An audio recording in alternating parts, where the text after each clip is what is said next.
Patrice Evra criticized for patronizing applause of co-pundit Eni Aluko. To paraphrase a gag on social media, Patrice Evra was dressed for a snooker tournament yesterday but took a few wrong turns.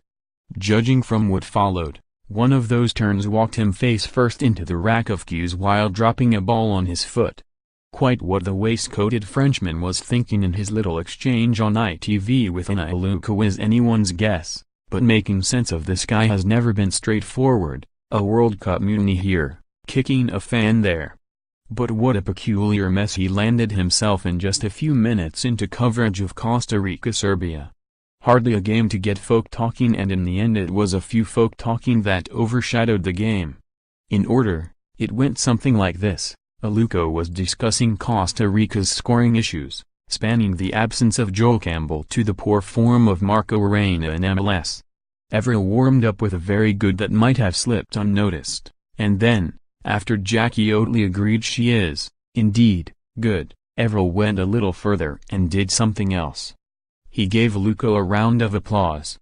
Viewers started heating up on Twitter, and when Aluko's analysis turned to Serbia, it ratcheted up another notch. Turning to Henrik Larsson, Evra said, "This is just amazing. I think we should leave, Henrik, because she knows about more football than us. I'm really impressed, you know."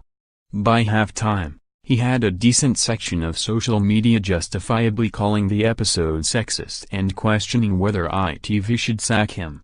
It is understood the latter option hasn't been discussed by the broadcaster, with one source suggesting on Sunday night that the pair were getting on fine post-broadcast. Time will tell on that, but there is an interesting side to all this, which was the strange on-screen chemistries at the World Cup.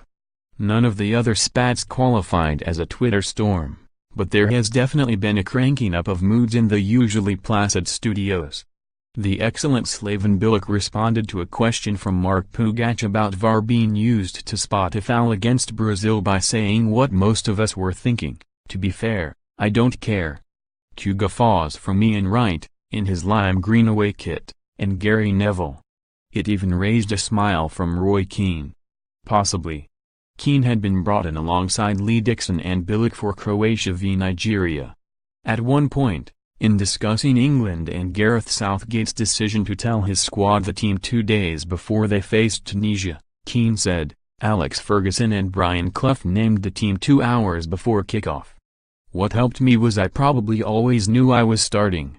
The lads," nodding to Bilic and Dixon, "might be able to give you a better answer." Savage. Previously, on the BBC, Jermaine Jenas and Phil Neville had livened up Uruguay-Egypt with an odd tango over who appreciated the midfielder Rodrigo Bentancur the most.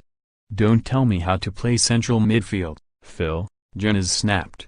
Of course, there has also been excellent punditry among the elbows. Rio Ferdinand has stood out, as have Martin Keown, Bilic and Neville, with ITV perhaps holding an edge. If they can avoid punch-ups or industrial tribunals, both sides ought to be fine.